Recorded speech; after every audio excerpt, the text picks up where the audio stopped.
साहब प्रणाम, मैं हूं हिमांशु द्विवेदी और स्वागत है आपका हमारी खास पेशकश चर्चा में। चर्चा के तहत आज हम महाकुंभ पर चर्चा करने जा रहे हैं। हमारा आज का विषय है महाकुंभ, हादसा भारी, सियासत जारी।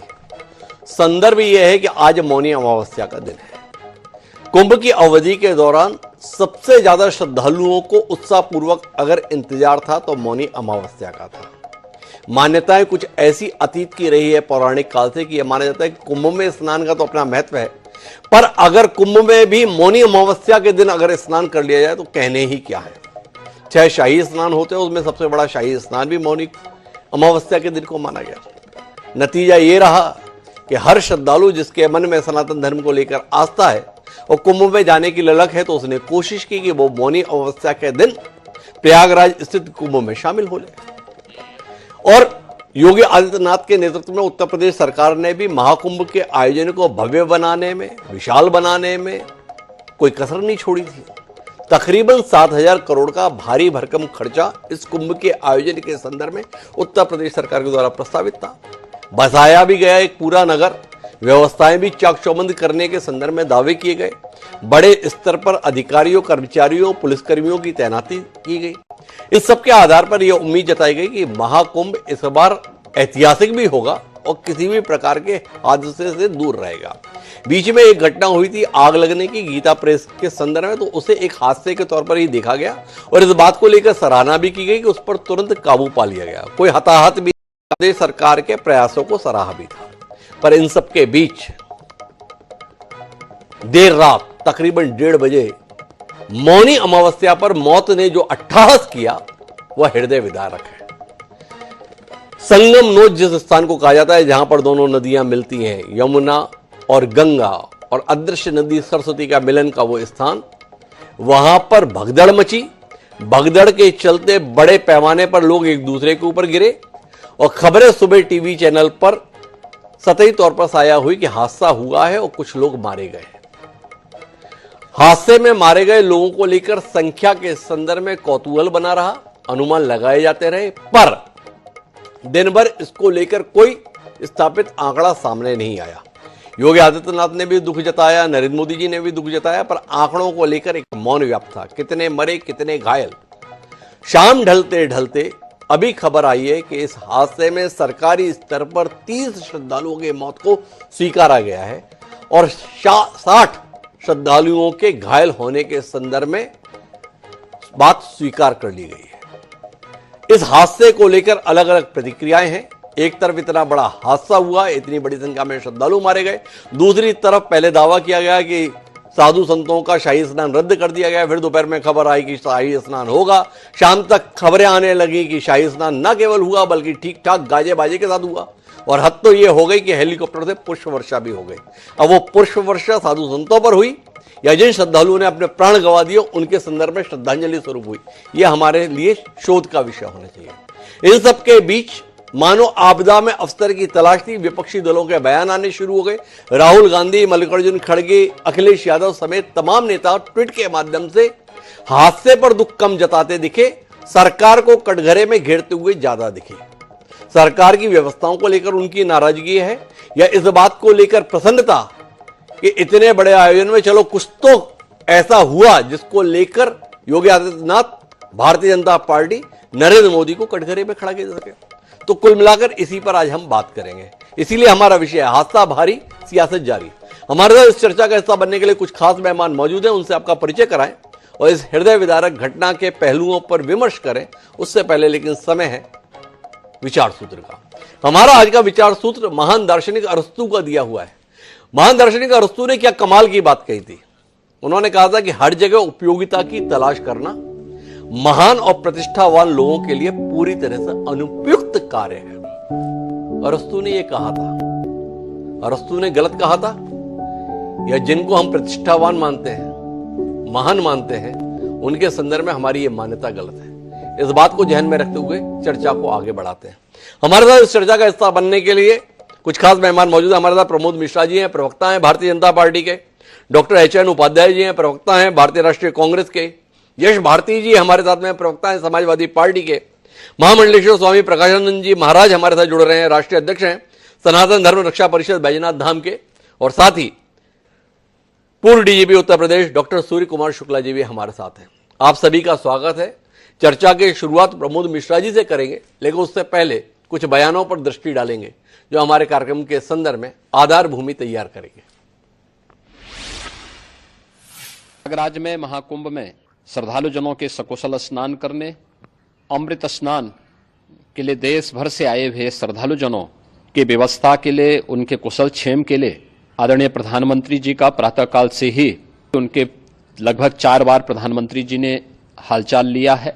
संगम नोच पर, अखाड़ा मार्ग पर, नागवासुकी मार्ग पर लगातार दबाव बना हुआ है और वहां पर श्रद्धालु जनों की सुविधा के लिए भी हर प्रकार की वहां पर प्रशासन पूरी मुस्तैदी के साथ लगा हुआ है। और इसीलिए मेरी अपील है पूरे प्रदेशवासियों से, पूरे देशवासियों से और सभी श्रद्धालुओं से भी, सभी पूज्य संतों से भी कि अफवाह पर कोई ध्यान न दें, संयम से काम लें। प्रबंधन है, जिस तरीके से भीड़ है दुनिया में, शायद इतना बड़ा प्रबंधन, इतनी बड़ी भीड़ दुनिया में कहीं नहीं हुआ होगा। तो जहाँ इतना बड़ा प्रबंधन और इतना बड़ा भीड़ होती तो छोटी मोटी कहीं न कोई घटना हो जाती। सभी श्रद्धालु सुन लें, यहाँ लेटे रहने से कोई फायदा नहीं है। जो सोवत है सो खोवत है। उठिए उठिए, स्नान करिए और ये आपके सुरक्षित रहने के लिए बहुत आएंगे और भगदड़ मचने की संभावना है। आप पहले आ गए हैं तो आपको सबसे पहले अमृत मिल जाना चाहिए। सभी श्रद्धालुओं से करबद्ध निवेदन है, उठे उठे उठे। तो 3 बयान मुख्यमंत्री योगी आदित्यनाथ हादसे पर दुख जता रहे हैं, पर अफवाहों से बचने का आग्रह भी कर रहे हैं और बता रहे हैं कि प्रधानमंत्री लगातार निगाह रखे हुए हैं। दूसरी तरफ उत्तर प्रदेश सरकार के सम्मानीय मंत्री हैं संजय निषाद।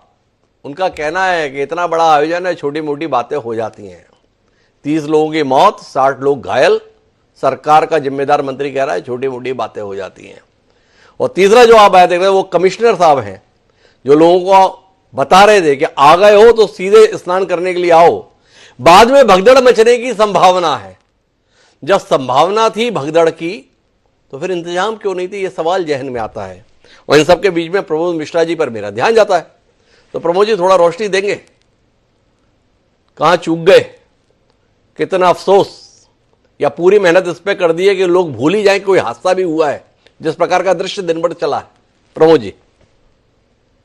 नमस्ते सभी को। और इस अत्यंत खेदजनक घटना के प्रति और सर्वप्रथम वो सभी श्रद्धालु जो दिवंगत हुए इस दुर्घटना में, उनके परिवार के साथ, परिवारजनों के साथ, या जो घायल हैं उनके लिए संवेदना व्यक्त करता हूं। सरकार की संवेदनशीलता कतिपय लोगों के वक्तव्यों के आधार पर आंका जाना नहीं चाहिए, ऐसा मेरा विनम्र आग्रह है। अब मैं अगर कहूं पूर्व में घटनाएं हुई हैं, ये आज के परिप्रेक्ष्य में अगर हम सीधे सीधे बात करें, जैसा आपने भी अपने बयान में कहा, अब ये तो तथ्य है और तथ्य तो यही है, सच्चाई तो यही है कि रात को 1:30 बजे के बाद एक दुर्घटना हुई जिसमें इतने श्रद्धालुओं की जान गई। और अभी आप दिखा रहे थे कि पुलिस के उच्च अधिकारी लोगों को संबोधित भी कर रहे थे। और अभी थोड़ी देर पहले एक प्रेस कॉन्फ्रेंस हुआ जिसमें वैभव कृष्णा जो कुंभ क्षेत्र के अधिकारी हैं, पुलिस प्रशासन के मुख्य अधिकारी हैं, उन्होंने अपनी बात में उनमें जो उन्होंने बात अपनी कही कि भाई वो बैरिकेड से कुछ लोग टकराए, बैरिकेडिंग गिरी, उस पे लोग चढ़े और उसके उस तरफ कुछ लोग सोए हुए थे। संभवतः ऐसी भी संभावना कुछ जगहों पर वक्तव्य आ रहा है कि कुछ लोगों ने स्नान किया और ब्रह्म मुहूर्त में स्नान फिर से करना चाहते थे, इसके कारण दबाव बढ़ा। पुलिस प्रशासन को ऐसा लग रहा था कि भीड़ बढ़ती जा रही है। देखिए एक चीज है, एक बार किसी पूर्व डीजीपी ने ही कहा था, मुझे जहां तक याद आ रहा है, डॉक्टर सूर्य कुमार जी हैं शायद, मेरी बात को मानेंगे कि मैं सही वक्तव्य दे रहा हूं। एक पूर्व डीजीपी ने कहा था कि ठहरी हुई भीड़ और ठहरा हुआ पानी ये अच्छा नहीं होता। तो भीड़ कैसे इवैक्यूएशन हो, जो लोग चलते हैं वो चलते चले जाएं, ये कहीं ना कहीं उस तरफ इंगित करता है कि शायद श्रद्धालुओं के मन में अत्यधिक उत्साह था। लेकिन हैविंग सेड ऑल दैट, इतनी बड़ी व्यवस्था, अभूतपूर्व भीड़, कहां तो कभी कभी कुंभ में जितना यहाँ पर एक दिन में स्नान हो रहे हैं, वहां पर पूरे पूरे मेले के दौरान इतनी बड़ी भीड़ आ जाती थी, होती थी। तो एक घटना घटित हुई, इसके बावजूद कि इतनी बड़ी 60,000 पुलिस फोर्स, 150 से ज्यादा चौकियां और इतने कुछ 56 थाने, 1.5 लाख टेंट और इतनी व्यवस्था की गई, ऊपर से भी सीसीटीवी 2400 सीसीटीवी। लेकिन अब दुर्भाग्यपूर्ण है, कुछ भगदड़ मची, उसमें कुछ लोगों की मृत्यु हुई। संवेदनशीलता है और इसीलिए प्रमोद जी, कौन सी संवेदनशीलता है? 3-4 सवाल है मेरे आपसे इसके संदर्भ में। 30 लोग मारे गए, 60 लोग घायल हैं, ये सरकार का आंकड़ा है। हमारे यहां सरकारी आंकड़े पर आंख मूंद कर भरोसा नहीं किया जाता। अभी आंकड़ों के बढ़ने की उम्मीद है, पर शाम तक होने को आई, अभी तक इसके लिए किसी को भी जिम्मेदार नहीं ठहराया गया है। क्यों नहीं ठहराया गया, ये आपसे सवाल है। यह हवाला दिया गया 1954 में, नेहरू जी जब प्रधानमंत्री थे तो हादसा हुआ। 2019 में नेहरू जी को उस हादसे के लिए जिम्मेदार ठहरा दिया गया। आज के हादसे के लिए किसी जिम्मेदार ठहराएंगे, ये सवाल है। दूसरा सवाल इस संवेदनशीलता को लेकर है कि ऐसा क्या द्वंद्व रहा आयोजन समिति का, जब सुबह अखाड़ा परिषद के महेंद्र रविंद्र पुरी जी, अध्यक्ष है, कह चुके थे कि आज शाही स्नान नहीं होगा, इतना बड़ा हादसा हुआ, इतने लोग मारे गए हैं। बाद में ऐसी क्या जरूरत आन पड़ी कि न केवल शाही स्नान हुआ, बाजे गाजे के साथ हुआ, और हद तो यह हो गई कि उस स्नान के दौरान हेलीकॉप्टर से पुष्प वर्षा भी की गई। 30 लोगों की मौत, 60 लोग जिंदगी मौत से जूझ रहे, और उस समय पर प्रशासन पुष्प वर्षा करा रहा है हेलीकॉप्टर से। मैं प्रभु जी आपसे समझना चाहता हूं कि आखिर ऐसी क्या मजबूरी आन पड़ी जो ये सब कराने की जरूरत पड़ी? हिमांशु जी, जो आपने कहा कि सरकारी आंकड़ा है और आमतौर पे सरकारी आंकड़े सही नहीं होते, तो बिना किसी जांच के आप भी तो इस निष्कर्ष पर पहुंच गए कि जांच के आंकड़े सही नहीं होते। ऐसी क्या आपको बहुत जल्दी हो गई कि आपने निष्कर्षपूर्ण एक बयान दे दिया कि सरकारी आंकड़े सही नहीं होते हैं? मुझे लगता है, मेरा विनम्र आग्रह है डॉक्टर हिमांशु जी, कि आपको भी इतनी शीघ्रता नहीं करनी चाहिए कि निष्कर्ष पर पहुंच जाएं और ऐसे ही संवेदनशील समय में ऐसे बयान दे दें। आपकी भी भूमिका है कि सही दिशा में ही रहे चर्चा भी, और कोई ऐसा वक्तव्य नहीं निकले जिसके कि कुछ गलत प्रभाव पड़े।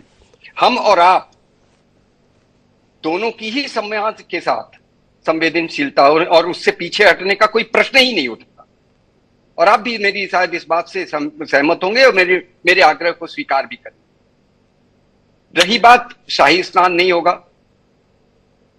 शाही स्नान नहीं होगा, यह अखाड़ों का ही, अखाड़ा परिषद का ही निर्णय था। अखाड़ा परिषद ने बाद में आग्रह किया कि हम शाही अब तो नहीं है, अमृत स्नान करेंगे, तो अमृत स्नान उन्होंने किया। अब वो पुष्प वर्षा और शाही स्नान अखाड़ा परिषद ने या पूज्य संतों ने जिस तरह से स्नान करने की उनकी विधि है, अगर उन्होंने उसकी अपनी सनातन परंपरा और विधि को अपनाया है, तो इसमें आपको मुझे नहीं लगता कि इसमें कोई कष्ट होना चाहिए।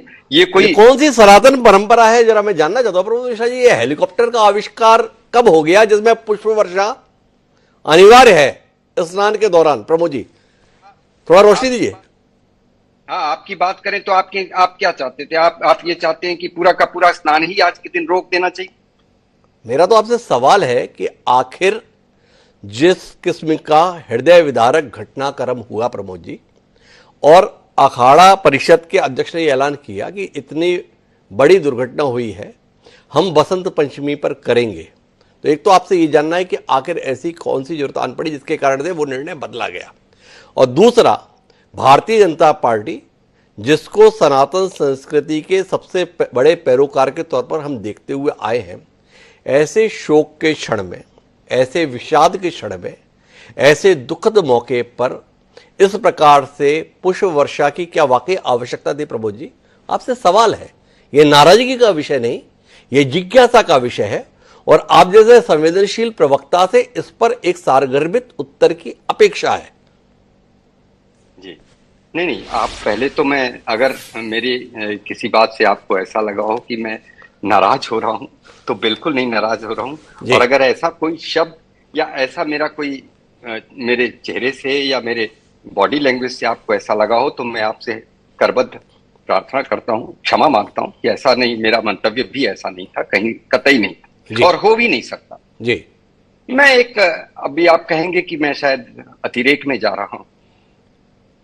अब देखिए, पूज्य संतों को सरकार या प्रशासन आदेश नहीं देती जी, और ये त्योहार को फैसिलिटेट कर रही है सरकार जी। भाजपा की सरकार नहीं थी तो भी ये आयोजन होते थे जी। सरकारें आएंगी जाएंगी, ये आयोजन नहीं रुकेंगे जी। ये सरकारों का आयोजन नहीं है। ये जैसा मैंने आपसे कहा कि ये सनातन संस्कृति और परंपरा का एक अंग है, वो होता रहा है, होगा। क्या आज लोगों ने देवों पर, अपने आराध्य देवों पर पुष्प नहीं चढ़ाए? जी। क्या लोगों ने आज अपने आराध्य देवों पर पुष्प अर्पित नहीं किए?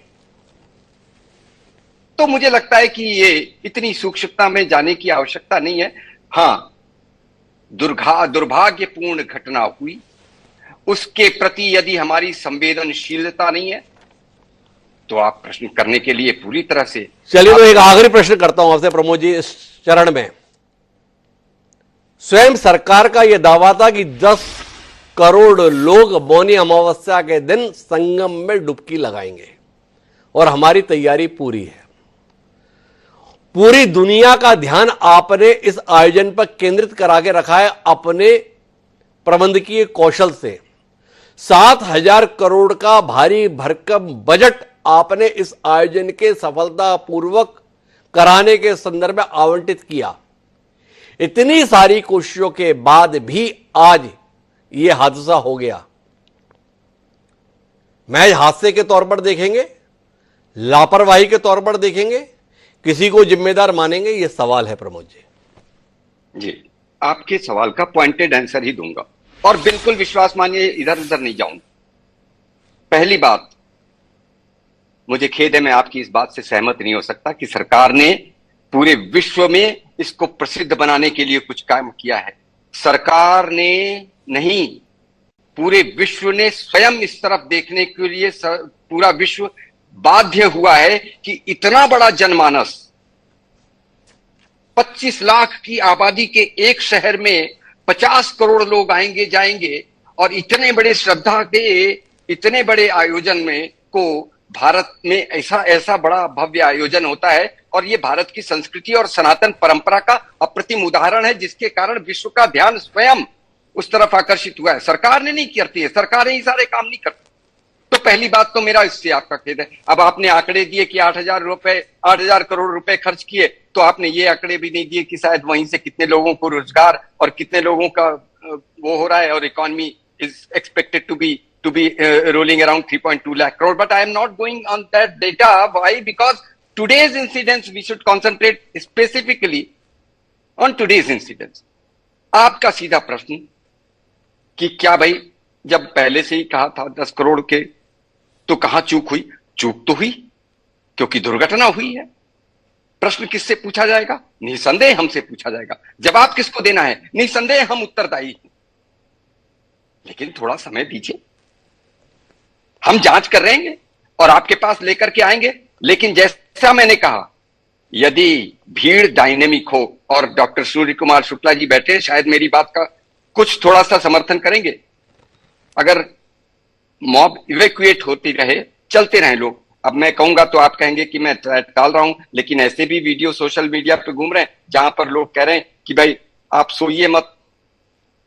लोग ब्रह्म मुहूर्त में जाने के लिए जो लोग आए वो निकले नहीं, वो वहां पर सोने लगे, जिसके कारण एक साथ भीड़ का दबाव इतना हो गया।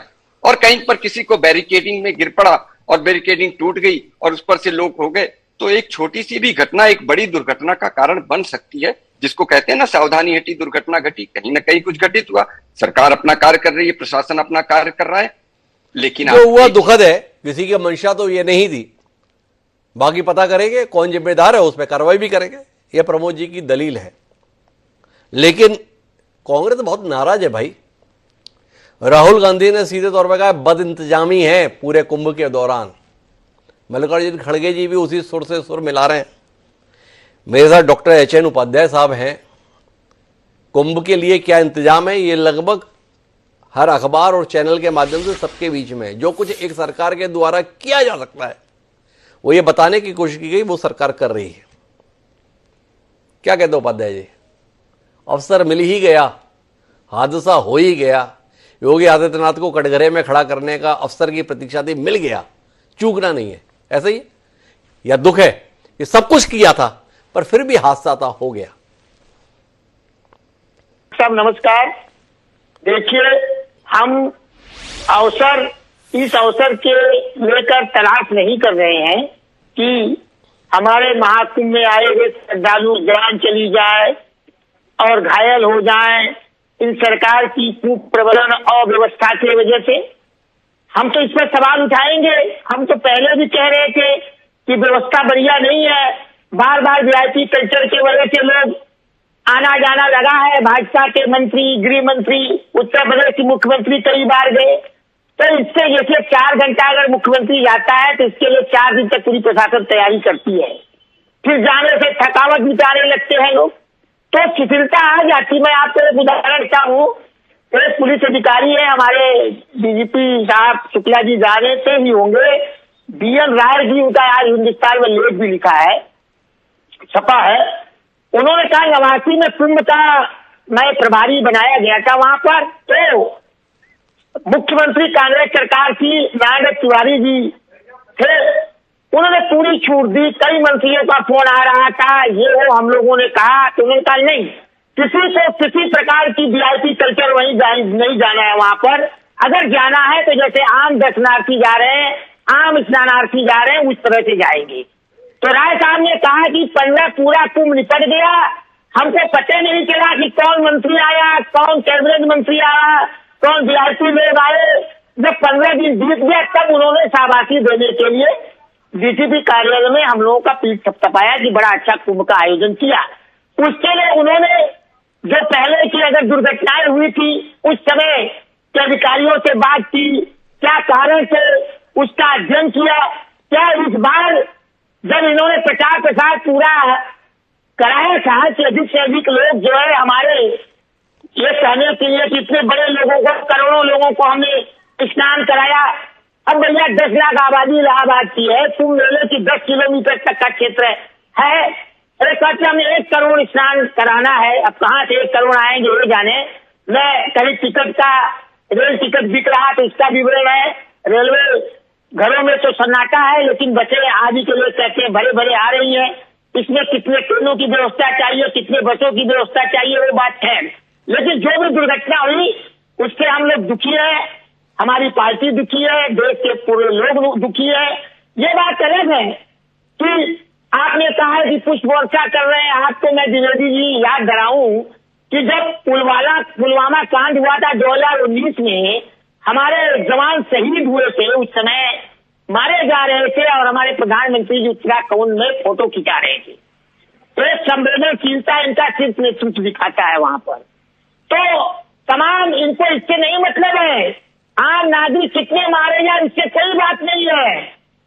और ये बस कहेंगे कि हमारी सरकार ने महाकुंभ की व्यवस्था, ये अरे महाकुंभ हमेशा होता रहा है, प्राचीन काल से हो रहा है। सब जगह सरकार की जिम्मेदारी होती है। जब राजा महाराजा थे तब भी व्यवस्थाएं करते थे, आज भी। लेकिन आज बताइए, आप पहले ही आपके अधिकारी कह रहे हैं कि भगदड़ मच सकती है, अभी कुछ दिन पहले आग भी लगी थी, तो कहाँ आपकी व्यवस्था के लिए गई थी भाई? ये कह रहे हैं स्थिर कौन होने दिया? आप ही ना प्रचार कर रहे हैं कि 144 साल बाद आया है महाकुंभ। अरे भाई 12 साल बाद आएगा तब भी तो लोग कहेंगे 156 साल बाद आया है। ये 12 साल का जो हमेशा महाकुंभ आता है वही है, इसके नहाने से वही पुण्य मिलेगा। वही पुण्य मिलेगा। लेकिन उपाध्याय साहब, आप इस बात से कितने संतुष्ट हैं कि हादसे के तुरंत बाद घायलों को जिस तरीके से उपचार की व्यवस्था की गई, जिस प्रकार से एम्बुलेंस दौड़ती हुई हमने देखी, उससे आपके नेता संतुष्ट नहीं है कि भाई घायलों के उपचार के लिए प्रशासन ने तत्परतापूर्ण कार्रवाई की? संख्या बहुत ज्यादा भी हो सकती थी, जितने बड़ी संख्या में लोग वहां मौजूद हैं। आपके नेताओं को यह दिखाई क्यों नहीं दिया? क्यों आपके नेता ये ट्वीट करने में ही संतोष महसूस कर रहे हैं? बद इंतजामी बहुत है। आग लगी थी, एक व्यक्ति नहीं जला था, एक व्यक्ति हताहत नहीं हुआ था, इसकी सराहना का कोई ट्वीट देखने को नहीं मिला। क्या कहते हैं साहब? ये तो सरकार की जिम्मेदारी होती है जी, जो व्यवस्था करें। जब बस इंतजामी होती है तो हम लोग तो पहले से ही सवाल उठा रहे हैं। ये देखिए, जिस तरह से यात्री बाहर से आ रहे हैं, 10-10, 15 किलोमीटर दूर उनको रोक दिया जा रहा है, उनको आने जाने के लिए कोई साधन नहीं हो पा रही है, महंगी गाड़ियों से वो अपना खर्च करके जा रहे हैं। तो तमाम, और आज इस घटना के बाद कई प्रतिदर्शी वहां पर गए और भुक्तभोगी परिवार भी, वो करे 3 घंटे बाद पुलिस आई, लोग रोते बिलखते हुए हैं, और आप करें व्यवस्था सही थी। तो कई महिलाओं का हम लोग देख रहे हैं जो भुक्तभोगी परिवार है। कुल मिला के व्यवस्थाएं बहुत खराब है। उपाध्याय साहब बड़े दुखी हैं इस बात से, और इस बात से भी दुखी है कि लोगों को कई किलोमीटर पहले ही रोक दिया जा रहा है, गाड़ी को अंदर तक नहीं आने दिया जा रहा है। प्रमोद जी को हस्तक्षेप कर जा रहा है। प्रमोद जी, थोड़ा एक चरण पूरा हो जाए। यश भारती जी मेरे साथ में है। यश भारती जी समाजवादी पार्टी के प्रखर प्रवक्ता है, कई मौकों पर हमारे साथ जुड़ते हैं। उनके नेताजी सुप्रीमो अखिलेश यादव भी आज बहुत नाराज, हालांकि वो डुबकी लगा के आ चुके हैं। किस बात से नाराज है यश भारती जी, थोड़ा रोशनी देंगे? हिमांशु जी, महाकुंभ में हादसा जो हुआ बड़ा दर्दनाक है, पीड़ादायक है, सबकी संवेदना है, और हमारी पार्टी की तरफ से यही मांग है चिंता दूर हो। जो लोग, आपने अभी कुछ आंकड़े बताए कि 30 लोग मृत हैं, 60 लोग घायल हैं, लेकिन लापता लोगों की अभी कोई बात नहीं हो रही। बहुत सारे ऐसे लोग हैं जो अभी भी लापता हैं, उनके परिवारजन अभी भी बड़ी पीड़ा से गुजर रहे हैं। तो शीघ्र अतिशीघ्र इस तरह की सूची जारी हो जिससे सारी बातें उनको शांति मिल सके और अपने परिवारजनों को मिलने में उनको सहूलियत हो। दूसरी बात, आपने जो बातें कही, हमारी चिंता अपने नागरिकों के लिए है। हम सबकी जिम्मेदारी उन नागरिकों के प्रति है। हमने देखा जो मीडिया के साथी आज कवरेज कर रहे थे, उनके आंसू नहीं रुक रहे हैं। जो चित्र देखने को मिले हैं, जो दृश्य देखने को मिले हैं, उन पत्रकारों के, उन रिपोर्टर्स के, वीडियो फोटोग्राफर्स के आंसू नहीं रुक रहे। हमने वो दृश्य भी देखा है। और इंतजाम और बदले इंतजाम, ये सबके लिए हम लगातार बात कर रहे थे ताकि कभी कोई ऐसा दुखद क्षण आए तो क्षति ज्यादा ना हो। आपने कहा आग लगी तो उस पर नियंत्रण पा लिया गया। आग लगने की संभावनाएं क्यों बढ़ी? क्या हादसा उस समय भी बड़ा हादसा होता तब हम चर्चा करते? आज जो ये हादसा हुआ, ये छोटा हादसा नहीं है। इनके कैबिनेट मंत्री किसी भी हादसे को छोटा बड़ा नाप सकते हैं। एक मृत्यु भी उसी तरीके से जिसके परिवारजन का व्यक्ति जाता है, उसका दुख दर्द समझने वाली बात होती है। और ये सरकारें आती जाती हैं, लेकिन जो महत्व, जो भरोसा सरकार के ऊपर होता है जनता का, वो कायम रहना चाहिए। अब वो क्या है यश भारती जी? मेरे पास में एक बयान है 2013 का। 2013 में संयोग से आपकी सरकार थी अखिलेश यादव जी के नेतृत्व में। उस समय पर भी कुंभ लगा था। आजम खान जी जो है मेला के प्रभारी मंत्री थे, उस समय पर भी कमोबेश ऐसे ही हादसा हुआ था। तो आजम खान जी ने एक दलील दी थी, वो दलील आपको सुना रहा हूं। उन्होंने कहा कि जहां 3 करोड़ लोग एक दिन में आए, वहां किसी हादसे के लिए किसी एक को जिम्मेदार नहीं ठहराया जा सकता। आपकी पार्टी के वरिष्ठ नेता रहे आजम खान जी का मानना है कि 3 करोड़ लोग अगर हो तो फिर किसी को जिम्मेदार मत खोजिए। अब यहां तो 10 करोड़ का दावा है। क्या कहते हैं यश जी? आजम खान जी की बात के साथ रहेंगे या कोई नई बात लेकर हमारे बीच में रहेंगे? हिमांशु जी, मेरा निवेदन है कि मेरी बात पूरी हो जाने दीजिएगा जी। मैं आपकी हर बात का सवाल का जवाब दूंगा, लेकिन जो स्थिति परिस्थिति निर्मित हुई है वो आज की हुई है। हमें आज पे अगर चर्चा कर रहे हैं तो पहले आज का परिदृश्य पूरा हो जाने दीजिए, फिर पिछले भी पूरे सवाल कीजिएगा। किसी जवाब से मैं भागूंगा नहीं जी। आपको कोशिश करूंगा, संतुष्ट करने की कोशिश नहीं करूंगा। जो सही मुझे लगेगा मैं वो जवाब देने की कोशिश करूंगा। आज के हादसे में लगातार जिस तरीके से पुलों को अस्थायी पुलों में भीड़ रोकी गई। भारतीय जनता पार्टी के साथी प्रवक्ता भी ये कह रहे हैं कि भीड़ का रुकना और पानी का रुकना घातक होता है। तो क्यों पुलों पे आवाजाही रोकी गई थी? वीआईपी कल्चर, साधु संत आम नागरिक हर जगह आक्रोश हो रहा था कि आखिर आप भीड़ को रोक क्यों रहे हैं, आने जाने क्यों नहीं दे रहे। वीआईपी कल्चर को लेकर के माननीय अखिलेश यादव जी लगातार बोल रहे थे, साधु संत भी बोल रहे थे। इन सारे हादसों के बीच में भी आज सुबह सुबह हेमा मालिनी जी वीआईपी तरीके से स्नान करके आई हैं। तो ये जो सब गतिविधियां चली हैं उससे सीख क्या लिया हमने? केंद्रीय चिकित्सालय जो भारतीय जनता पार्टी की सरकार ने बनाया था वहीं पे खड़े होकर एक एम्बुलेंस चल गई, स्ट्रेचर उपलब्ध नहीं थे, लोगों को हाथों से ढोया गया एम्बुलेंस तक ले जाने के लिए। क्या आपदा प्रबंधन की जो व्यवस्था होती है, जो एसडीआरएफ है, एनडीआरएफ में जो पूरी तैयारी करता है, क्या कुंभ को लेकर के इन आंकड़ों के साथ में तैयारी और तैयारी नहीं की गई थी? हमारा इतना प्रशिक्षित वर्ग है, आईएएस जैसी बड़ी परीक्षा की तैयारी करके लोग आते हैं, वो बड़ी बेहतर तरीके से तैयारी करते हैं। माननीय अखिलेश यादव जी ने इस बात को, उनकी तैयारी का क्या उपयोग किया गया? केवल वीआईपी कल्चर में उलझा रहा, लोग 20-20 किलोमीटर पैदल चले। ये पैदल चलने का दोषी कौन? और सबसे बड़ा सवाल है, आपने आजम खान साहब, मैं आपके सवाल के जवाब पे आ जाता हूं, आपने आजम खान साहब को सवाल किया। आजम खान साहब प्रभारी थे हमारी सरकार में, माननीय अखिलेश यादव जी के नेतृत्व वाली सरकार में। इस सरकार में, इस महाकुंभ में प्रभारी कौन है, उसका नाम बता दीजिए। कौन है जो पूरा तरीके से नियंत्रित कर रहा था सारी चीजों को? कोई एक व्यक्ति है? कोई आदमी ही नहीं है, कोई व्यक्ति ही नहीं है, गुमनामी में सारा काम चल रहा है। आप माननीय आजम खान साहब का जो स्टेटमेंट बात कर रहे हैं कि इतने बड़े, उसमें किसी एक को नहीं तो पूरे सिस्टम को दोषी माना जाएगा, जिम्मेदारी तय की जाएगी। जब गलती है उसी तरीके से अगर कोई कमी रह गई तो कलेक्टिवली दोषी भी माने जाएंगे।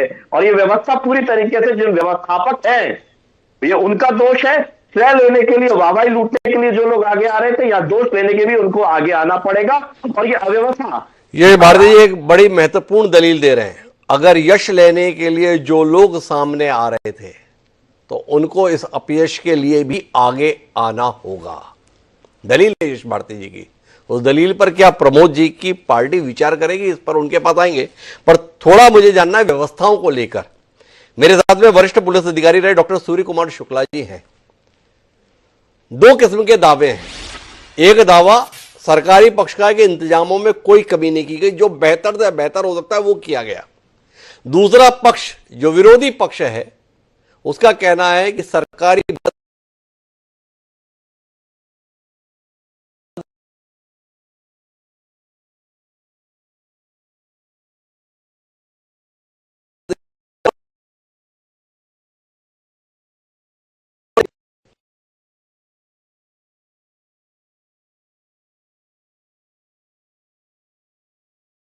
पिछले जब 2013 का महाकुंभ का आयोजन हो रहा था तो मैं प्रयागराज में ही एडिशनल डीजी के पद पर तैनात था और हम लोगों ने वो सारी ड्यूटी की और उस बार भी देखा, इस बार भी मैं होके आया हूं देख करके।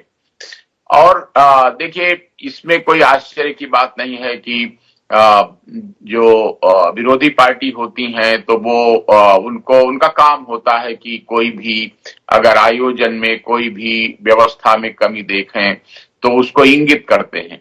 तो उसको भी सकारात्मक भाव से ही लेना चाहिए और उसमें और बेहतर करने का प्रयास व्यवस्था को यानी प्रशासन को करना चाहिए। और जहां तक इसकी बात है कि कौन आयोजन को देख रहा था, मुझे याद है कि उस समय आजम खान साहब मंत्री थे और वो इंचार्ज थे कुंभ मेला के आयोजन के। और साथ ही इस बार तो माननीय मुख्यमंत्री जी स्वयं कमान अपने हाथ में लिए हुए थे कि हर 4-5 दिन के अंतर पर वो स्वयं जाते भी थे, यहां से निरंतर समीक्षा भी करते रहते थे। जो मुख्य कारण मुझे समझ में आता है कि ये घटना दुर्घटना क्यों हो गई, तो सभी लोग उसके लिए दुख जता रहे हैं। मैं भी पूरी संवेदना व्यक्त करता हूं और निवेदन करता हूं कि सब लोग मिल करके इसको और बेहतर ढंग से कैसे किया जाए जिससे कि इस प्रकार की दुर्घटना न हो। और ये तो देखिए अच्छा काम हुआ ही था कि देश विदेश में, सारी दुनिया में ये इसका प्रचार हुआ और तमाम लोग विश्व के दूसरे देशों से आकर्षित हुए और पर्यटन के काम को अभूतपूर्व बढ़ावा मिला। और ये भी सब लोगों ने देखा कि न केवल प्रयागराज में बल्कि वाराणसी में, अयोध्या में और यहाँ तक कि पूरे प्रदेश में दूसरे प्रदेशों, दूसरे देशों से आवाजाही इतना बढ़ी। स्वाभाविक है कि जो काम साल भर प्रयास करके पर्यटन विभाग नहीं कर पाता था, वो इस धार्मिक आयोजन ने, इस सांस्कृतिक आयोजन ने कर दिया। पर मेरा शुक्ला साहब, व्यवस्था को लेकर एक सवाल है आपसे। जो कुछ जानकारियां आ रही हैं, जो कुछ हमारे संवाददाताओं से वहां बात हो रही है, यह हादसा जहां पर हुआ संगम नोच जिसे कहा जाता है, वहां के संदर्भ में यह बताया गया कि सारे इंतजामों के बीच में एक बड़ी चूक वहां पर रही कि वहां पर आने और जाने का रास्ता एक ही था। अमूमन जब ऐसी भीड़ भरी जगह होती है तो आप सब लोग व्यवस्था यह बनाते हैं कि आने की जगह एक होती है और जाने की जगह दूसरी होती है। पर यहां पर जो स्नान करने के लिए आ रहे थे और जो स्नान करके वापस जा रहे थे, वो एक ही रास्ते से आवाजाही कर रहे थे, इसलिए ये अव्यवस्था निर्मित हुई और इसका नतीजा इतनी बड़ी संख्या में लोगों को अपनी जान गंवाकर चुकाना पड़ा। क्या कहते हैं शुक्ला साहब? जो लोग कह रहे हैं उनको लगता है कि अभी उस स्थान का पूरा सर्वे उन्होंने ठीक से नहीं किया है क्या कि जिसे नोज नाम ही दे रहे हैं, संगम नोज, तो वो होता क्या है कि यमुना जी में और गंगा जी में, और जहां उनका दोनों का मिलान बिंदु है संगम, तो वहां प्रशासन का हरदम ये प्रयास रहता है कि ज्यादा से ज्यादा जगह नहाने के लिए उपलब्ध हो जाए। अगर लोग तैयार हो जाए, मान जाएं कि हाँ हम गंगा में नहा लें, उसको मान लें कि हम संगम में नहा रहे हैं, और इसी तरह जो यमुना जी में नहा लें और मान लें कि हाँ हमारा प्रयागराज में संगम स्नान पूरा हो गया, तो इसका प्रशासन हरदम ज्यादा से ज्यादा चौड़ाई तक घाट बनवाता है और बहुत से लोग उसमें स्नान कर भी लेते हैं और मान लेते हैं कि अरे ये सब संगम ही है, पिछला 1-1.5 किलोमीटर इधर, 1.5 किलोमीटर उधर, और बल्कि एक्सटेंडेड रूप में, बढ़े हुए रूप में तो फाफा मऊ तक और उस पार अरेल घाट और झूसी घाट, सब जगह, यहाँ तक कि सरस्वती घाट तक लोग नहाते रहते हैं। अब इस बार कठिनाई क्या हुई है कि देखिए, बीच में एकदम नोज पर जहां नहाने की जगह है वहां 2 रास्ते इसीलिए नहीं बन पाते हैं कि अगर पूरे में ही लोग नहा रहे हैं तो हर जगह नहा रहे हैं, हर जगह से निकल रहे हैं, तो आप उस जगह रास्ता बनाया गया था इस बार भी, लेकिन वो 50 मीटर पहले लगभग बंद कर दिया जाता है, खोल दिया जाता है कि अब नहान क्षेत्र है, और वहां जगह जगह कपड़े बदलने की भी व्यवस्था लेडीज के लिए करनी पड़ती है विशेष रूप से। तो और चूंकि सब में नहाते हैं, तो अब जो मैंने भी इस पर विचार किया कि और क्या बेहतर हो सकता था, कि स्वाभाविक है कि देखिए पहले लगभग 1 करोड़ लोग मौनी अमावस्या में स्नान करने आया करते थे। ये पिछले लगभग 40 साल की बात बता रहा हूं जी, और उसके बाद ये संख्या बढ़ती गई। अब इस बार ये बात सही है कि 10 करोड़ लोगों का अगर अनुमान है, तो इस पर जो जरूरत है आगे के लिए हम लोग इस पर भी विचार करें कि पूरे संगम क्षेत्र को, जहां संगम नोज है वहां से लेके उस पार अरेल घाट तक एक लंबा ऐसा प्लेटफॉर्म, फ्लोटिंग प्लेटफॉर्म बनाना पड़ेगा, जिससे कि लोग 1 किलोमीटर जगह को दाहिने भी बाएं भी उसी तरह स्नान कर सकें जैसे कि वो यमुना गंगा के मिलान बिंदु पर करने का प्रयास करते हैं। और ये हादसा हुआ भी इसीलिए है कि हर कोई ये कोशिश करता है कि जहां मिल रहा है पानी वहां हम नहाएं। अब उसमें मान लीजिए कि एक समय पर 10 लाख लोग नहा रहे हैं। अब वो होता क्या है, पीछे के लोग बढ़ना चाहते हैं कि हाँ हम आगे जाकर स्नान करें। यद्यपि बहुत प्रयास हुआ कि फाफा मऊ की तरफ से जितने जाने वाले लोग थे, काफी इस बात को लेकर नाराजगी भी जाहिर कर रहे थे कि हमें बहुत दूर तक घुमाया गया, पुलिस ने हमें काफी दूर का चक्कर लगवाया। वो चक्कर पुलिस क्यों लगवा रही थी? बल्लियां लगाई गई थी, गाड़ा गया था, रास्ता बनाया गया था कि एकदम से सब लोग पहुंच जाओगे तो हादसा हो जाएगा, और निकलने का, उस पार जाने का तो कोई रास्ता नहीं, लौटने का ही है।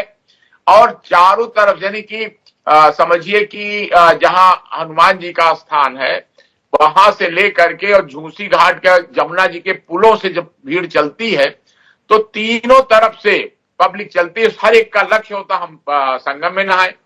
अब इसके कारण मजबूरी है कि इस बार जितना ज्यादा जगह दी जा सकती तो दी गई। यहां तक कि बहुत से लोग तो जूसी साइड में ही नहा लेते हैं और मान लेते हैं। लेकिन अब अफसोस ये हुआ कि रात में 1 बजे सोचिए घटना हो रही है। जितना श्रद्धा का अनुमान था उससे भी ज्यादा श्रद्धा लोगों में देखने पर मेरा शुक्ला साहब आपसे एक सवाल है, आपने वो कमिश्नर जी का भाषण सुना ना, अनाउंसमेंट, उद्घोषणा कर रहे हैं, आगे भगदड़ मच सकती है, अभी आकर नहा लीजिए। जब प्रशासन का जिम्मेदार अधिकारी इस बात के लिए पहले से देख पा रहा है कि भगदड़ मच सकती है, तो फिर भगदड़ मच कैसे गई, इस पर क्या कहेंगे शुक्ला साहब? यही कह रहा हूं कि वो तो एक जैसे स्ट्रेटेजी होती है काम की, उसके तहत दिया गया बयान महसूस हो रहा है कि भाई जल्दी नहा लो। मतलब कि मुख्य भीड़ वहां मौनी अमावस्या की होती थी सुबह लगभग 7 बजे से 11 बजे तक।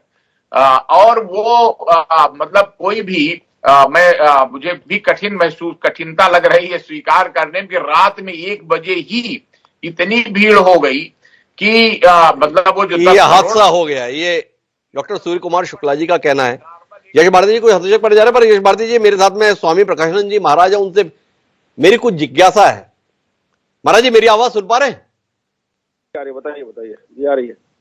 महाराज जी मैं ये जानना चाहता हूं कि एक बयान में 2-3 दिन पहले देख रहा था, ज्योतिष पीठ के शंकराचार्य सम्माननीय अवमुक्तेश्वरानंद जी, वो ये कह रहे थे कि अगर आप कुंभ में नहीं आ पा रहे हैं तो जो व्यक्ति यहां से कुंभ का जल लेकर जा रहा है वो भी अगर आप पे छिड़क देगा तो आपको कुंभ स्नान का पुण्य प्राप्त हो जाएगा।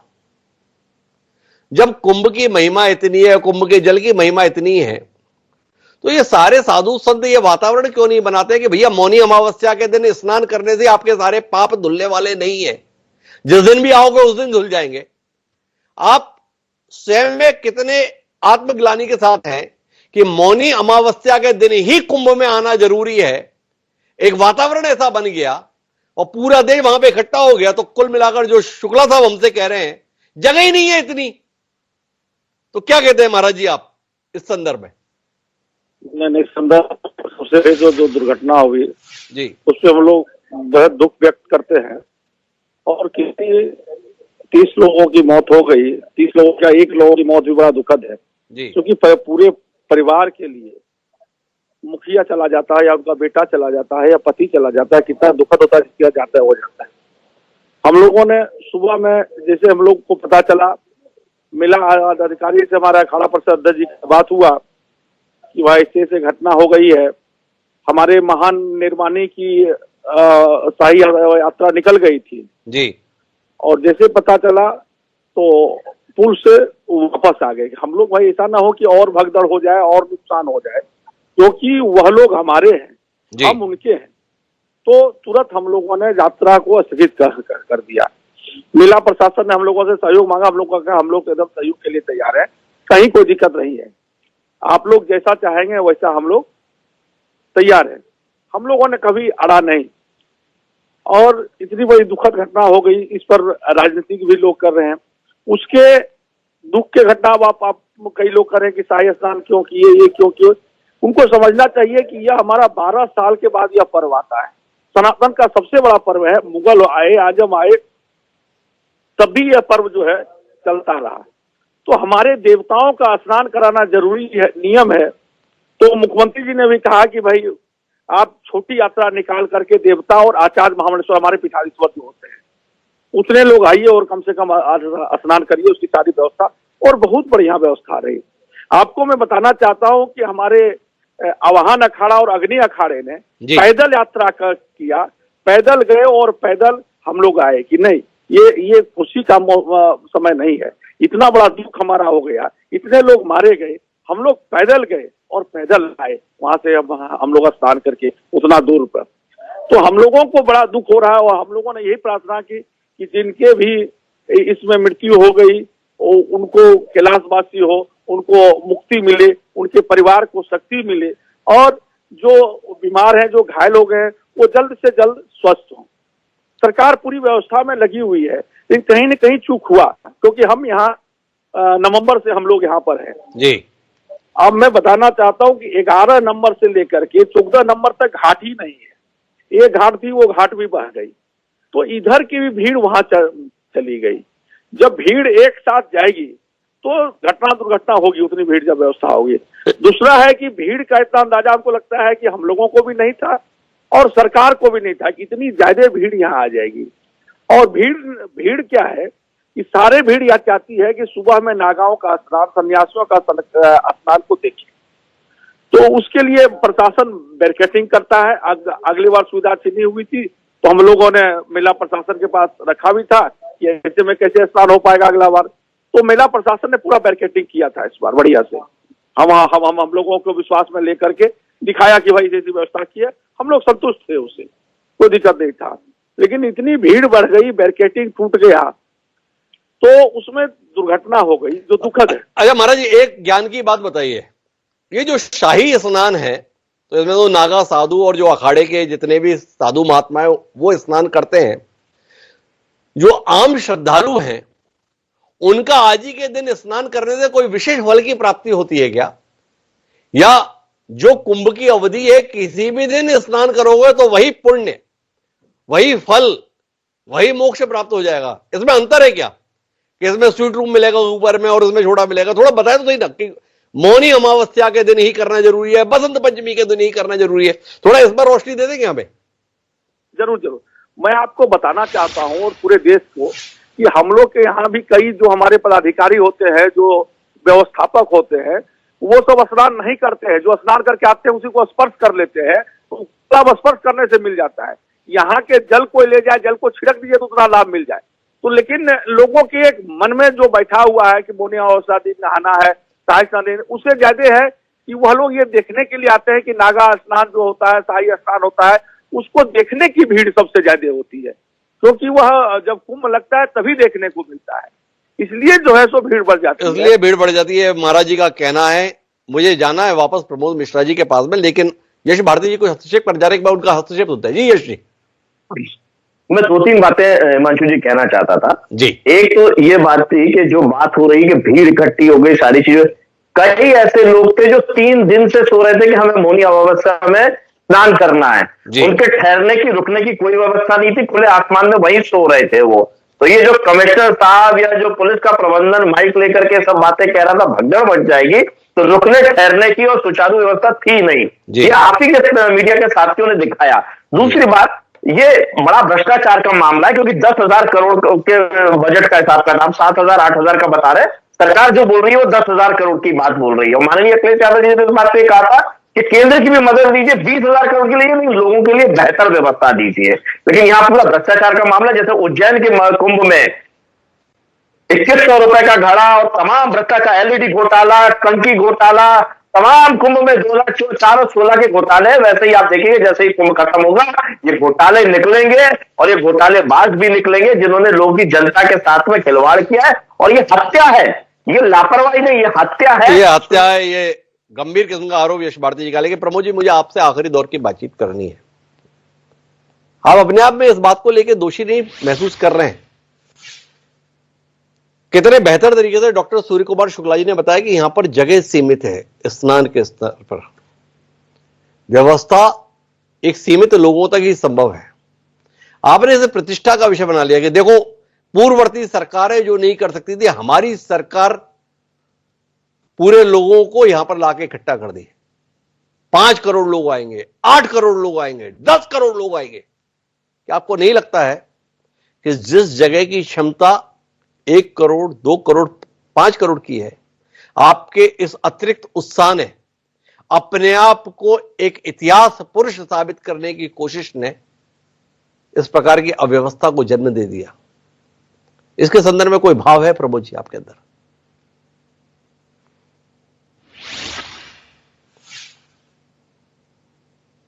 क्षमा करें डॉक्टर द्विवेदी, मुझे खेद है कि आपके एक शब्द का मुझे विरोध करना पड़ेगा जी। और मुझे ज्ञात है कि आप शायद उससे सहमत ना हो, लेकिन अगर अंतर विवेक जागृत होगा तो आप उससे सहमत होंगे। जब आप स्वामी प्रकाशानंद जी महाराज से आप ये प्रश्न पूछ रहे थे कि क्या अमृत स्नान करने पर या उसी दिन मौनी अमावस्या के दिन स्नान करने पर क्या वहां पर ऊपर कोई स्वीट रूम मिल जाएगा? जी। यदि आपकी यह विवेचना है तो क्षमा करें, आपकी ये संवेदनहीनता और संवेदन शून्यता सनातन संस्कृति के प्रति जो मान्यता है उस पर उसके लिए ये शब्द अनुचित है, ये मेरा आग्रह है। जी क्षमा करें, मैं आपसे सहमत नहीं हो सकता। जी, स्वागत है आपकी असहमति का। जी, तो ऐसे शब्दों का प्रयोग करना मुझे लगता है कि नहीं चाहिए था। जी, अगर आप करते हैं फिर भी तो ऐसे कई लोग हैं जो इस तरह के बयान देते हैं। कल आपने मल्लिकार्जुन खड़गे को भी देखा वहां पर, सिर्फ 279 किलोमीटर 80 किलोमीटर दूरी पर महू में, और उन्होंने क्या बयान दिया कि डुबकी लगाने से ये हो जाता है वो आ जाता है। जो सनातन परंपरा में विश्वास नहीं रखते उनको ये वक्तव्य शोभा देता है। लेकिन डॉक्टर साहब, आपसे आपके प्रति मैं निश्चिंत हूं कि आपके मुंह से ये सरस्वती पुत्र हैं आपके मुंह से ऐसे वक्तव्य अच्छे नहीं लगते। योग्य व्यक्ति हैं और आप सीनियर संपादक भी। जी, और मेरी बात कहीं पर मैंने अगर धृष्टता की हो तो नहीं, आपको अपना विचार रखने का अधिकार है, स्वागत है उसका। जी, हमारे सपा के प्रवक्ता भी कह रहे थे और उपाध्याय जी भी, माननीय उपाध्याय जी भी कह रहे थे, मैं आपका ध्यान आकर्षण कराना चाहूंगा 25 तारीख से 5 तारीख तक वीआईपी कल्चर कहीं पर भी नहीं है और इसकी पूरी उद्घोषणा की गई है। और आज भी अगर आपने वैभव कृष्णा जी के कई प्रेस कॉन्फ्रेंस देखी है तो उन्होंने ये कहा, कंफर्म किया कि कोई वीआईपी प्रोटोकॉल का एक भी व्यक्ति नहीं। इन्होंने हेमा मालिनी की कब बात कही, यश भारती जी ने, क्या बताएंगे कि अखिलेश जी कौन सा प्रोटोकॉल लेकर के गए थे? किस प्रोटोकॉल के तहत वो वहां पर स्नान करने गए थे? वो क्या आम भीड़ में गए थे? वो क्या 10 किलोमीटर पैदल चल करके गए थे? लाहौर लश्कर के साथ गए थे? अभी मैं लाना नहीं चाहता था नेहरू जी को, लेकिन अचानक उपाध्याय जी एनडी तिवारी जी को लेकर के आ गए। उनको ये कहना पड़ेगा, शास्त्री जी ने मना किया था, उसके बावजूद 1954 में मौनी अमावस्या के दिन नेहरू जी गए और 1000 लोगों की दुखद मृत्यु हो गई थी। हमने तो आज नेहरू जी का नाम नहीं लिया था। डॉक्टर सूर्य कुमार शुक्ला जी ने जो अपनी बात कही, जिस पर आपने मुझसे प्रश्न पूछा, तो डॉक्टर साहब पूर्व डीजीपी हैं, निस्संदेह प्रशासन और प्रशासनिक व्यवस्थाओं को लेकर के मुझसे तो कम से कम मैं कह सकता हूं कि 1000 गुना ज्यादा उनको अनुभव भी है और उन्होंने ऐसी परिस्थितियों को हैंडल भी किया है। लेकिन उन्होंने ये जो आपको संगम नोज के बारे में बताया, जब आपने कहा कि एक तरफ रास्ता और एक तरफ निकासी का रास्ता क्यों नहीं था, तो उन्होंने आपको बता दिया कि 1.5 किलोमीटर की दूरी तक लगभग स्थान का क्षेत्र फैल जाता है। और जिसने आपके व्यक्ति ने सर्वे करके बताया, शायद उसने सर्वे करके आपको रिपोर्टिंग करने में चूक कर दी, यही उनका है, आई एम कोटिंग इट, यही उनके शब्द थे और उसी शब्द से मैं उनको दोहरा रहा हूं। मैं फिर से कहता हूं कि दुर्घटना हुई, दुर्घटना का त्वरित निराकरण के लिए प्रशासन चुस्त था, दुरुस्त था, उसने सारी काम किए। एनडीआरएफ की बात कर रहे थे हमारे सपा के प्रवक्ता साथी, एनडीआरएफ थी वहां पर और इसीलिए हो सकता है ये धास्ता। प्रमोद जी, आप मेरे मूल सवाल से हटकर बाकी सब कुछ अपनी सुविधा अनुसार कह दिए। मेरा सवाल इस बात को लेकर था कि अगर कुंभ क्षेत्र की क्षमता 1 करोड़ 2 करोड़ या 3 करोड़ के श्रद्धालुओं को संभालने की है, तो क्यों आप उत्साहित रहे कि इस दिन 10 करोड़ लोग उपस्थित रहे? क्यों इसका महिमा मंडन किया जा रहा था कि 10 करोड़ लोग मौनी अमावस्या पर रहेंगे, और अगर रहेंगे तो उसकी व्यवस्था नहीं है, तो फिर क्यों आपने चाहा? यह सवाल आपसे है प्रमोद जी, इसका उत्तर आपको देना चाहिए, इससे आपको बचना नहीं चाहिए। इस प्रश्न का सीधा जवाब दे रहा हूं और बिल्कुल आपने अभी तक, डॉक्टर साहब मैं निवेदन कर रहा हूं, अभी तक आपने मेरे जितने भी वक्तव्य सुने हैं, मैंने उसका सीधा जवाब दिया है, कहीं पर भी भागने का प्रयास भी नहीं किया है, करूंगा भी नहीं जी। 76वां जिला घोषित किया हमने अनाधिकृत रूप से, तैयारी नहीं थी। 1.5 लाख टेंट लगाए, तैयारी नहीं थी। इतने सीसीटीवी, ड्रोन, इनसे निगरानियां कर रहे हैं, जैसा मैंने बताया 150 पुलिस चौकियां बनाई, तैयारी नहीं थी। तैयारी थी। दुर्घटना इसीलिए कहा जाता है क्योंकि दुर्घटनाएं प्रायोजित नहीं होती, दुर्घटनाएं परिस्थितिवश दुर्भाग्यपूर्ण परिस्थितिवश हो जाती कभी कभी।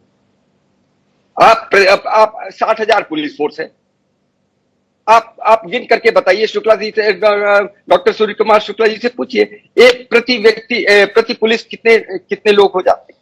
लेकिन क्या उसके बावजूद त्वरित गति से नियंत्रण नहीं पाया गया परिस्थितियों पर? प्रमोद जी की अपनी दलील है, इस बात को लेकर कोई सवाल नहीं कर रहा है कि शासन प्रशासन ने अपनी तरफ से तैयारियों में कमी रखी थी। परेशानी इस बात को लेकर है कि जितने लोगों के लिहाज से तैयारी थी, क्या उतने लोगों को ये आने की अनुमति थी? कोशिश की गई, ज्यादा से ज्यादा लोग पहुंचे, और जब लोग पहुंचने लगे तो फिर जाके सब चिल्लाने लगे, रुक जाओ, जो जहां है वहीं रुक जाए। अयोध्या से चंपत राय जी कह रहे हैं अयोध्या नहीं आई अभी, वहीं से प्रणाम कर लीजिए। बनारस से आवाज आ रही है, वहीं रुक जाइए। और संगम क्षेत्र में भी लखनऊ प्रयागराज का हाईवे रोक दिया गया है। तो आशय यही कि जब जितने के लायक व्यवस्था है, अगर उसी अनुसार लोगों के आने की व्यवस्थाएं बनाई जाती तो शायद इस हादसे को टाला जा सकता था। एक ठीक नियत के साथ किए जा रहे आयोजन में जरूरत से ज्यादा लोगों की उपस्थिति ने निश्चित रूप से इस दुर्घटना को घटित करने में महत्वपूर्ण भूमिका निभाई। माननीय प्रमोद जी को इस बात पर ऐतराज है कि मौनी अमावस्या के दिन स्नान को लेकर मैंने ये टिप्पणी क्यों कर दी, पर ये टिप्पणी इसलिए है क्योंकि 30 लोगों को हमने खोया है, 60 लोग जीवन मृत्यु के संकट से गुजर रहे हैं। ये संख्या अगर ज्यादा भी होती है तो वो पीड़ा का विषय है। सवाल इस बात को लेकर है कि अगर एक तरफ शंकराचार्य ये कह रहे हैं कि आप इस संगम के जल को अपने शरीर पर जहां पर है वहां पर भी अगर छिड़क लेंगे तो आपको वही पुण्य फल प्राप्त होगा जो यहां पर स्नान करने से है, तो फिर ऐसी भीड़ के बीच में एक अनुशासित तरीके से उपस्थिति दर्ज क्यों नहीं हो सकती? क्यों मौनी अमावस्या के दिन ही वहां पर पहुंचने के संदर्भ में पूरा देश होड़ में जुटा है, जबकि यह महाकुंभ 26 फरवरी तक चल रहा है? अगर ये एक विमर्श का हिस्सा बनता है तो उस पर प्रमोद जी को क्या वाकई ऐतराज होना चाहिए, या इस संदर्भ में मानना चाहिए कि महाकुंभ की एक अवधि है, इस अवधि में जिस भी दिन आप पहुंचते हैं वह दिन आपके लिए शुभ है, कल्याणकारी है? क्या इस भावना में किसी को कोई आपत्ति है, और क्या यह सनातन धर्म के प्रतिकूल है? यह विचार का विषय होना चाहिए। आप सभी मेहमानों का धन्यवाद हमारे साथ इस चर्चा का हिस्सा बनने के लिए। समय है अब आज की प्रासंगिक पंक्तियों का। एक हादसा हुआ है, दुखद हादसा हुआ है, पर इस आपदा में अफसर को तलाशने की अनुमति किसी भी सियासी व्यक्ति या दल को नहीं दी जा सकती। कुछ इसी भाव को व्यक्त करता हुआ हमारा आज का शेर ये कहता है कि जिसके किरदार पे शैतान भी शर्मिंदा है, जिसके किरदार पे शैतान भी शर्मिंदा है, वो भी आए हैं यहां करने नसीहत हमको। माजिक देवबंदी ने क्या कमाल की बात कही है। यह समय नसीहत देने का नहीं है, यह समय कुल मिलाकर उन्नत आत्माओं के प्रति शांति व्यक्त करने का है, श्रद्धांजलि व्यक्त करने का है, और पीड़ितों के लिए उपचार की समुचित व्यवस्था कराने का है, और साथ ही प्रशासन के स्तर पर कोशिश करने का है कि इस हादसे की पुनरावृत्ति न हो। इस अपेक्षा के साथ आप मुझे दीजिए, कल फिर मिलते हैं नए विषय के साथ। तब तक के लिए